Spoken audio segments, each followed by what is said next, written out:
দেখেছেন আওয়ামী লীগ আসলে বিএনপির নামে মিথ্যা মামলা, বিএনপি আসলে আওয়ামী লীগের নামে মিথ্যা মামলা, এভাবে মিথ্যা মামলা দিয়ে আওয়ামী লীগ আসলে বিএনপি কে খেতে ঘুমাতে হয়, বিএনপি আসলে আওয়ামী লীগের কি হবে, সেম কাহিনী হবে।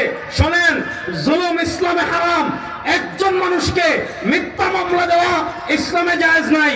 সে যেই দল করুক, যেই মতের হোক, যেই আদর্শের হোক, সে যদি নিরাপদ হয় তাকে নিরাপত্তা দেওয়া আল্লাহর বিধান, রাসূলের বিধান, ইসলামের বিধান।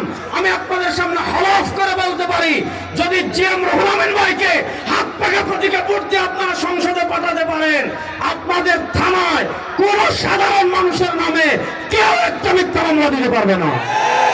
সুতরাং শুনেন, 2024-এর জুলাই আগস্টের বিপ্লবের পর বাংলাদেশে জনপ্রত্যাশা নতুন বন্দোবস্ত।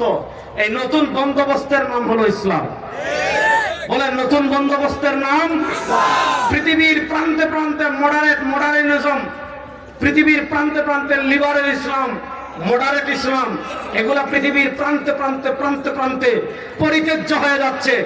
খুদ মডারেট যে মতবাদ আছে পশ্চিমা বিশ্ব, এগুলা থেকে মুখ ফিরিয়ে নিচ্ছে।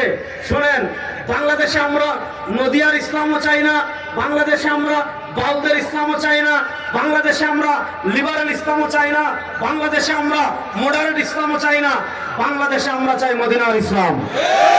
বিশ্বাস জন্ম নাই মডারেট ইসলামের রাজনীতি করে না, বিশ্বাস জন্ম নাই নদিয়ার ইসলামের রাজনীতি করেন না, বিশ্বাস জন্ম নাই লিবারেল ইসলামের রাজনীতি করেন না।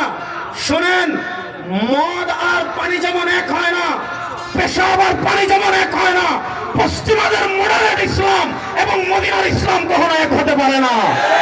সুতরাং মদিনার ইসলাম বাংলাদেশে প্রতিষ্ঠা হোক। আপনারা একমত আছেন না? নাই? আগামী